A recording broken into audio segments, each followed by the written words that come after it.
Welcome back to another video. In this video, we'll be talking about morning mastery, how rise rituals foster workplace success.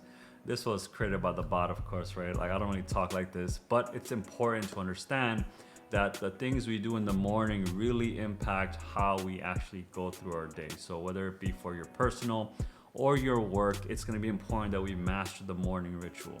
And this is something that, again, even though right now I'm an expert at it, I wasn't always an expert, right? I've been experts in many different subject matters, but for myself, I've always neglected myself, right? Because when you're in the educational grind, academic grind, you're just continuously pushing your limits to satisfy the requirements of the people that are always critiquing you or judging you or testing you to make sure that you know the information, right? So they're trying to improve you, but at the end of the day, they're not really improving you. They're improving your knowledge of something, but they're not making you well-rounded, which is another problem that we can talk about another time. But for this video, how do we master the morning, right? If we can master the morning, we can control the day. Master the morning, control the day. And specifically if you are in the workplace, if you are in the working world, if you are a professional that gets money for performing a product, making a product or providing a service, how do you master this, right? All high performers that I've been interacting with or dealt with in the past, what you realize is they have control over their day. They have control over their morning, and then eventually every single action that they take throughout the day, they're just amazing at it. And so let's go ahead and break down what the rise ritual is and then see how it can impact your life and how you can maybe use it for your own needs as well. We start the rise ritual after we wake up, right? The moment we wake up, going from the sleep state to the wake state is called the hypnopompic state. It's a neuroscience concept that essentially tells you that, you're in sort of a hypnosis type of state going from sleep to wake. And at this point in time, you're very susceptible and gullible to whatever thoughts that you're listening to, which is why your thoughts are going to be super duper vital, or thoughts that you've heard someone else say that are super, that resonate with you. We want to be thinking about that stuff.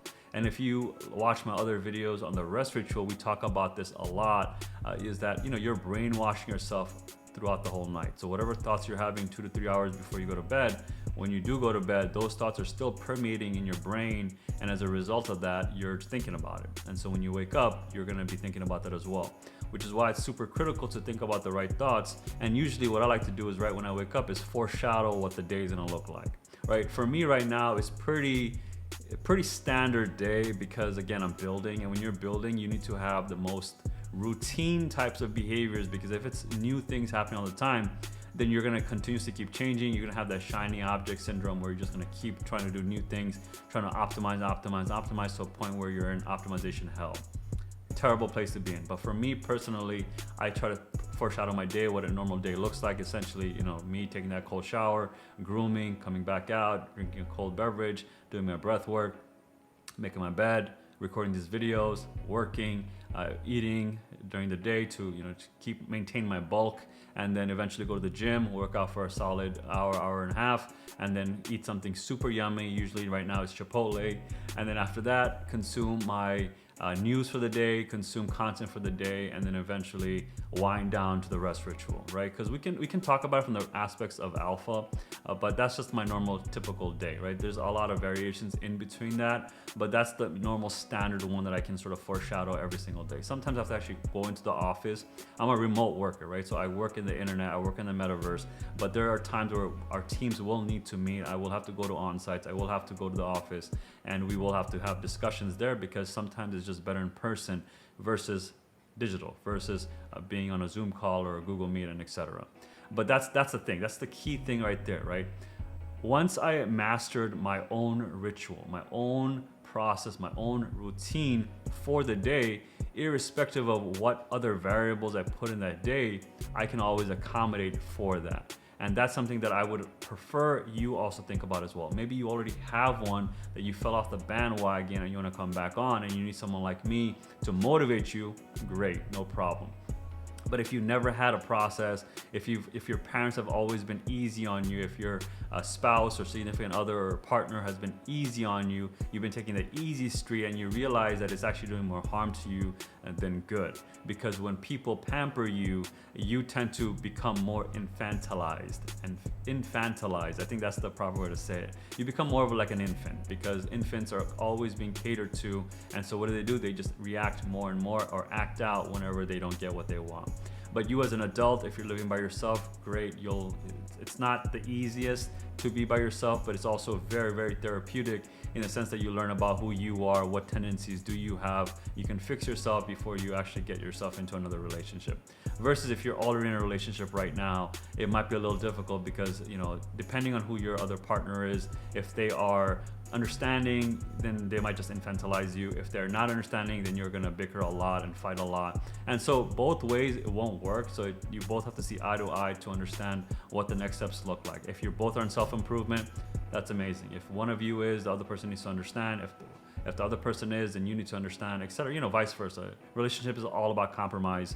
That's something I picked up, and I'm terrible at it. But eventually, if you are good at it, you will do amazing. You'll have a blissful relationship as well.